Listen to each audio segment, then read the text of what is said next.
his influence on all of us. And I've been doing these podcasts recently, and I've been trying. What I plan to do is kind of build them up, so we talk about the hangs that we've done and a few stories on the backstories of the hangs that we've put together, because there's some really amazing stuff that's happened, not only in the hangs that we did through the pandemic, also in setting them up and actually communicating with some of the world's greatest drummers. So I've been doing those podcasts kind of off hat. I don't plan it. I just kind of go for it and see what happens. And I thought to myself, well, why not do them live, and I can record them and use do it in the same way. So it's much easier for me to do it this way.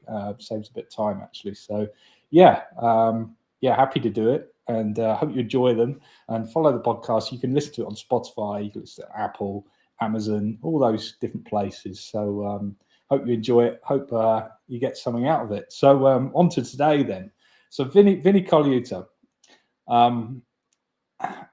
by many, I think he's regarded as one of the world's greatest drummers. He's one of the greatest to ever pick up the sticks. And what we've learned throughout 2 years of drum hangs is that these people definitely play their personality, and Vinnie, he's an incredible personality. He can go from one topic, kind of 100 miles an hour down on one topic, and then he can reverse it and go down another on another thing, and completely be in the moment all the time. And I find it quite amazing, his personality, and his playing is exactly the same as well. He seems to be able to cover all bases in so much depth as well.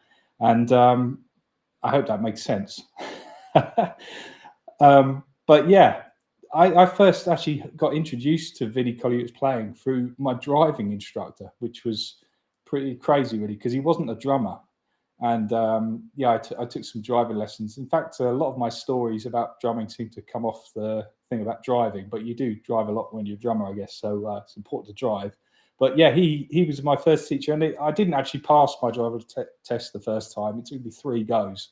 I don't think it was coordination. I think it was like I didn't use the mirror signal maneuver, and had to work on that. But so I did one of these crash course things, which took about 6 weeks. And during these 6 weeks of driving lessons, the driving instructor knew I was a drummer, and he wouldn't stop talking about drums. He wasn't a drummer, but he was very interested. And he said, "Look, have you heard this record, 10 Summoners Tales, by Sting?" And I said, "I don't think I have. No, I don't think I've heard it." And he said, "Well, the drumming on it is absolutely the best drumming you'll hear. Have you heard of this guy, Vinnie Colaiuta?" And he knew Vinnie's name as well. And I said, "No, I haven't heard him." And he said, "Well, here's a tape." And he gave me this tape. He said, "Check this out tonight, and give it back to you tomorrow, because I like this one." So I took it away, and of course, Vinnie on that record. I mean, all the tunes are incredible, and I've actually been listening to it a lot recently, and it still sounds awesome. So. And of course, the sort of cliche that everyone associates Vinnie with is the 7 days performance, which is outrageous, And so, yeah, that's how my introduction to him, really. And after that point, of course, I started to get hip to all these recordings that are coming out of the Baked Potato with these incredible musicians, and some of these grooves that he would play on the tunes that they played at the Baked Potato. And you'd have people like Abe Laboriel and Greg Matheson and Michael Landau, who I love. Michael Landau's playing. He's absolutely phenomenal. So him with Vinnie just kind of tearing it up, really. And as Vinnie says in his own word, these guys would meet up and they would just take it out, and that's what they would do at the Baked Potato. And it sounds like a special place. And I've never been, but I'm sure many of you have. But those recordings are incredible. And then, like many of us, I had this sort of real reverence for Vinnie Colaiuta, and it was, to me, I thought, wow, this is just, completely unachievable what he was doing. And you just look at it and you go, this is phenomenal. And we all feel like that. I know we do. And yet he can play the best grooves, and he just nails everything, which is awesome. But a funny little story is when I got asked to do a gig at the Dorchester Hotel in London, and it was actually with a Cayley band. And we were playing kind of traditional kind of English music, jigs and reels and that kind of thing. And I was told it was for Sting's son's 10th birthday. And so, and so I turned up at the Dorchester with my drums, my Yamaha 9000, black 9000. And obviously a big Vinnie fan at that time. It was about 2002 or something like that. And I remember we were sound checking, and Sting had just released that album. He was playing a lute or something like that, and it's an English traditional music album. And we were sound checking the band, and there was nobody in the room, and there was these doors at the back of the room, and they were having dinner in the back room. And yeah, Sting's son's 10th birthday, so there was probably 25, 30 family members there. And we're sound checking. All of a sudden, these doors open at the back of the room, and Sting walks into the room, and he walks right up to the stage where we're playing, and he's just got his arms folded at the start of the stage, and he's looking at us, and he's checking us all out.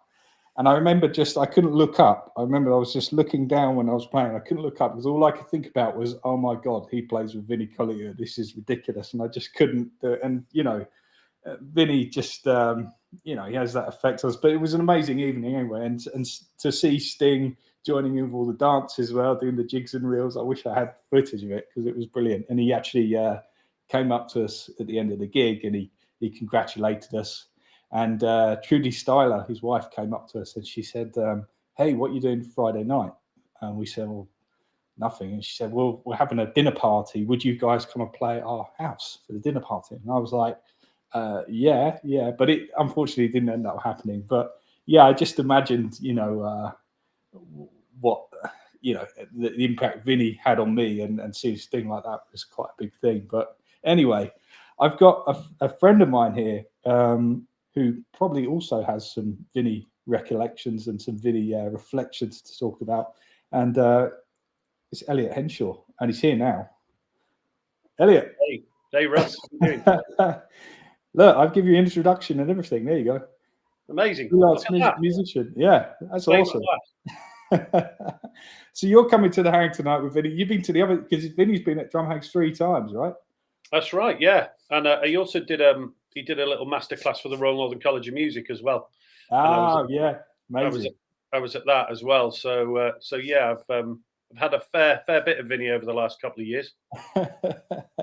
And it's brilliant. Every time he comes out, it's absolutely brilliant, isn't it? You never know what's going to happen. And yeah. Well, it's fantastic. Like you quite rightly said, his personality is the same as his drumming. It's like fully committed on whatever he says, whatever he's talking about. He's a very, very well-educated man, clearly very, very, he's very super intelligent, I think. And he knows his own mind really, really, really well. Yeah. When did you first hear him? Do you remember? Yeah, I do actually. I think I was about 17 or 18 years old. So that would have been mid-90s. And, I started off, as a lot of people who know me know, I started off as a massive Buddy Rich freak. And you never told me that. A lot. And probably from about the age of 11, when I saw Buddy, up until about 16 or 17, it was I was only listening to Buddy Rich and trying to get hold of everything I could. As in my mind, there was nobody else that played the drums anywhere near that level. And then, then I think it was Dave Hassel, great teacher from Manchester that a lot of you will have heard of and come across. I say great teacher. He's a great percussionist, great drummer, great educator. He's a wonderful guy. He mentioned about the Buddy Rich Memorial Concert videos that were out at the time. Yeah. And the first one that I got was the Vinnie, Weckl and Gadd video. And I'd never heard of any of those guys because, well, first of all, I'm self-taught. I wasn't having lessons at the time, so I had nobody telling me who to check out. And I was just listening to Buddy. I was listening to Buddy and a little bit of Louis Belson, and that was kind of it. So I'd never heard of any of these guys like, Dave Weckl and Steve Gadd, Vinnie Colaiuta. And I bought the video thinking it was going to be Buddy Rich playing. And I was kind of like, oh, God. Really? Oh, yeah. I was like, who are these guys trying to play with his band? And then I was like, what the hell is this? Yeah. It's like, and seeing Vinnie on that was the first time I saw and heard him play. And then it was a mission. I mean, not just with Vinnie, with all of those guys. It was like, right, go and find anything I can that these guys play on. But as you say with Vinnie, you talk about everyone can talk about the chops and everyone can talk about the technique, but for me it's the range of styles that he can do and play so stylistically correct for, and just he always puts the music first. Sometimes I think people with a lot of those guys that have got all those chops sometimes put as just they overplay all the time. But man, there's a great Spotify playlist which is, I think it's just called Vinnie Colaiuta discography or something like that. Oh, really? And you put that on shuffle, and there's hours and hours and hours and hours and hours of music, and a lot of it you just wouldn't know it was him on drums because he blends so well and plays so right for the music. And all the genres are there. You've got country tracks, you've got Latin tracks, you've got jazz, you've got big band, you've got pop, you've got rock. And movie soundtracks as well. It's like he played on. I was really into Teenage Mutant Ninja Turtles when I was a kid. You know what I mean? And of course, when you start getting into the drums, you start going into your mum and dad's record collection and trying to find out who the drummers are. I used to do that all the time, all day. They had loads of records. I'd be checking out, who was that? And I look at the Turtles record, it's Vinnie Colaiuta. It's like, wow, of course it is. Brilliant. The A-Team as well. It was him on the A-Team. Oh yeah, which is unbelievable, isn't it? Really. Yeah, he's probably lost track of all the stuff he's played on, over the years. But so that for me, he's always been. I remember saying, once I started getting busy with my own playing, I remember saying there's only a few guys in the world that I'll dep out a gig to go and see, and he's one of them, definitely. Wow. And I was going to say earlier, I was going to say today, look, I don't think we've ever actually seen a Vinnie gig together, have we? I don't think we've been to one. No. And I don't think they'd let us, because when we go to like buddies and that, we enjoy it a bit too much. So I can't imagine what it'd be like. We'd be asked to leave quite quickly, I think. Do you remember the first time you saw him live?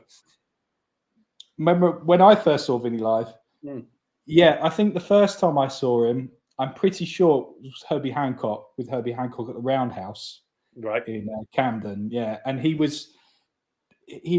weren't kind of on a stage. They were kind of audience level, so you could go right round and you could see from the side what he was playing, and you could stand behind him, and it was incredible. Absolutely incredible. So, and he was on your level, like I say. They weren't.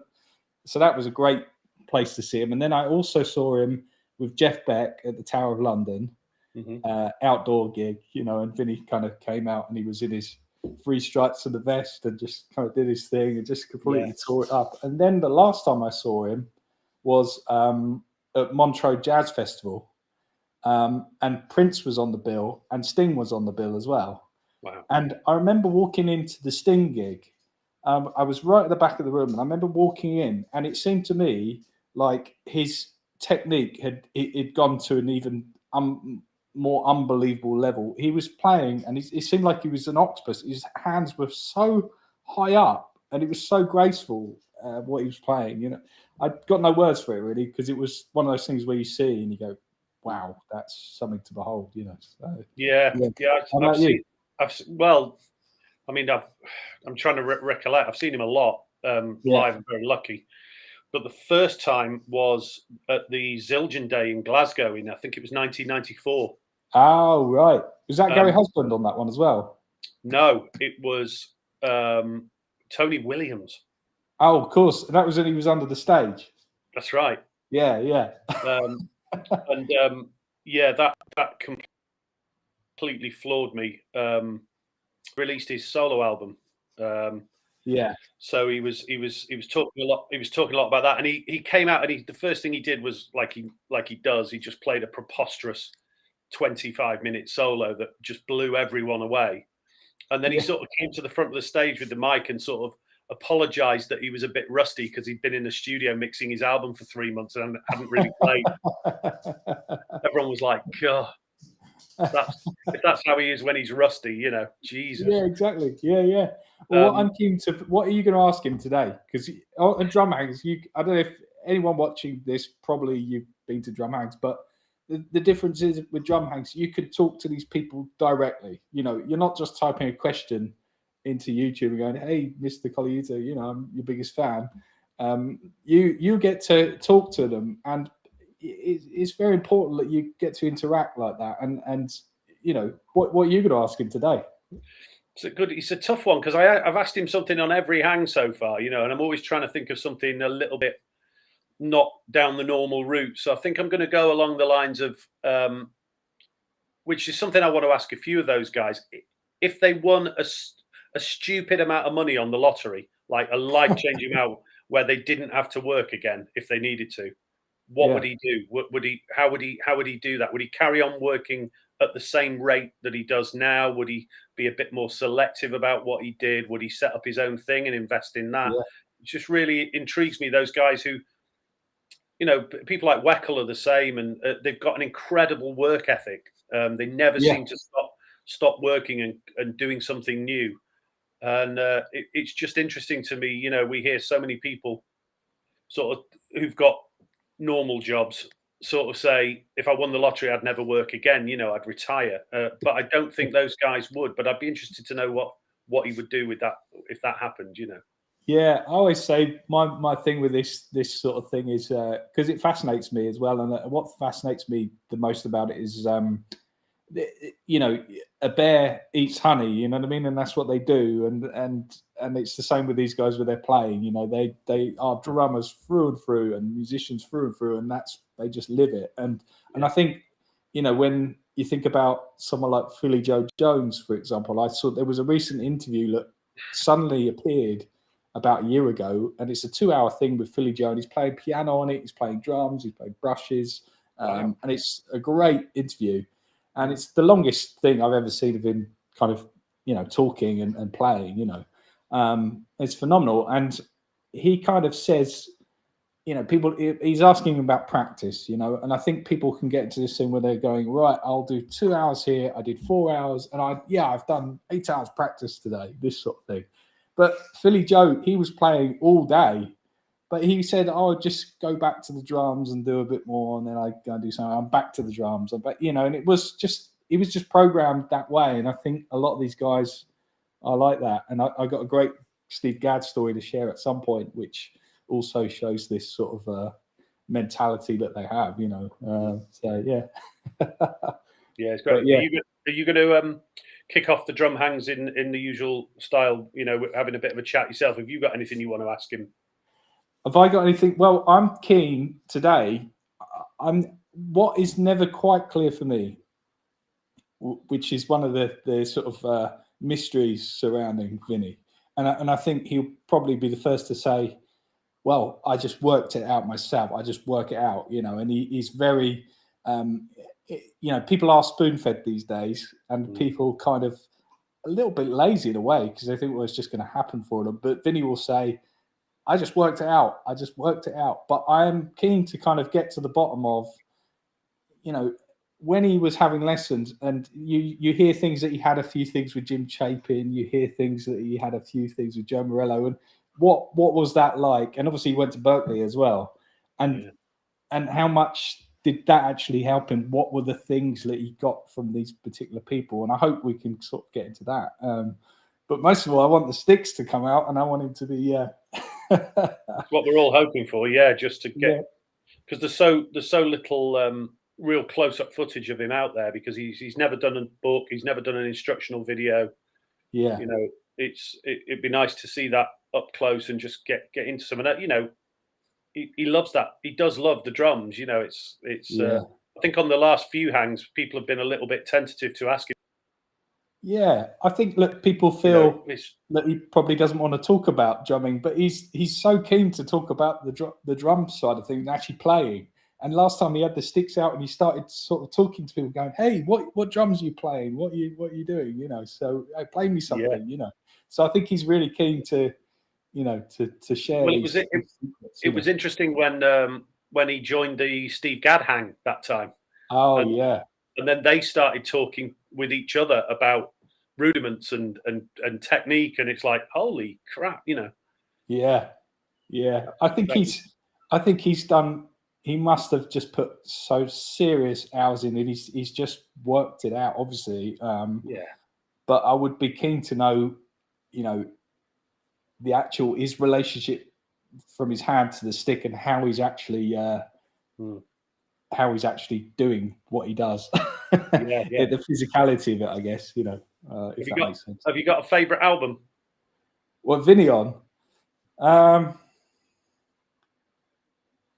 Well, like I said at the start, I mean, it's cliche, but I do love 10 Summer's Tales. I just think it's just such a great record, you know. And I've gone back to it a lot recently, and I love it, you know, with him on. And I think it is such a, it's an awesome recording, I think, you know. But there's lots of things. I like Joe's Garage, you know, I love listening to that. When the mood takes me, I listen to that. But also, you know, the one recording that it was, you know, really what I couldn't get enough of is the live at the Blue Note with Chick Corea and Patricia. I just that's in my top. That's in my top 3, definitely. I love the 5-piece band as well with Chick Corea and John McLaughlin. And oh, cool, yeah. I saw that band at the Festival Hall in London, and it was life changing. That I'd never seen anyone play the drums like that. Yeah. It was frightening. It's frightening, isn't it? So we're going to find out all the secrets today, I guess. I hope so. And then we'll all be playing like that come tomorrow morning, yeah? There's no excuse. Absolutely no excuse. But yeah, well, this has been great. And I'm looking forward to it. And people can book tonight still. There's still a few places left if anyone wants to come along. And it's probably the best 25 quid you can spend on a Sunday evening, maybe. Very much so, yeah. What do you think? But yeah, thanks, Elliott. I'm gonna let you go, and I'll lovely, mate. And I'll see you tonight. See you tonight. Looking forward to it, man. All right, mate. See you in a bit. Bye. Take care. Bye. So yeah, great to see Elliott there. Thanks everyone for tuning in, and we'll see you soon. I'm going to carry on with these podcasts, so you'll find this on Podbean and all the podcast platforms, Spotify and Apple Music and all of them really. So check it out, and we'll build them up. And come tonight as well. Come and see Vinnie. I'll put this thing up here again. You hang with Vinnie today, drumhangs.com. Ask him anything you like. Come and meet him, because the thing, what I didn't say when Elliott was on, is that he, out of, you know, I mean, we've dealt with all of the world's greatest drummers of the last couple of years, you know, everyone we've spoken to. And Vinnie has constantly been supportive throughout. You know, he's always, so what's happening with the drum hangs? Oh, it's great, you know, what you're doing, kind of thing. And he's such a nice person. He genuinely cares about everyone, you know, and I think he's he's very, very special person. So yeah, really looking forward to seeing him. And if you've not been to one of these things, you'll really see the man behind the music, you know. I think that's the right saying. But yeah, we'll see you tonight. Head to drumhangs.com, book your tickets, and we'll see you then. All right, take care. Bye for now.